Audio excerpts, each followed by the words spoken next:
So hello dear student, কেমন আছো? I hope প্রত্যেকে শুধু ভালো নয়, ভীষণ ভালো আছো।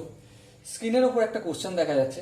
প্রথমে আমরা এই কোশ্চেনটা মন দিয়ে পড়বো, বুঝবো, তারপর অঙ্কটা করবো। ওকে, কি বলেছে দেখো। একটি ট্রেনের দৈর্ঘ্য এ মিটার। সাপোজ এখান থেকে এদিকে একটা ট্রেন যাচ্ছে, এই ট্রেনটার দৈর্ঘ্য হচ্ছে এ মিটার এবং গতিবেগ x metre per second. X metre per second.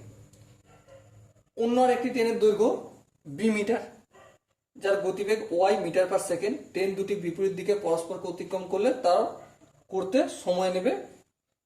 চারটে অপশন আছে। তাহলে দেখো, এই একটা ট্রেন বাম দিক থেকে ডান দিকে যাচ্ছে, আর এই একটা ট্রেন ডান দিক থেকে বাম দিকে যাচ্ছে। এই ট্রেনটার গতিবেগ ওয়াই মিটার পার সেকেন্ড, আর এই ট্রেনটার গতিবেগ এই দৈর্ঘ্য হচ্ছে বি মিটার।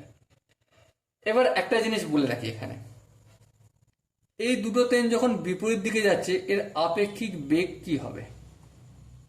আপেক্ষিক বেগ, আপেক্ষিক বেগ দেখো, এই দুটো ট্রেন পরস্পর বিপরীত দিকে যাচ্ছে, এই কথাটার মানে হচ্ছে স্পিড বাড়বে না কমবে? অবশ্যই। যখন দুটো ট্রেন একে অপরের বিপরীত দিকে যাবে তখন স্পিডটা অ্যাড হয়ে যায়, যোগ হয়ে যায়। সেখানে x plus y metre per second হয়ে যাবে।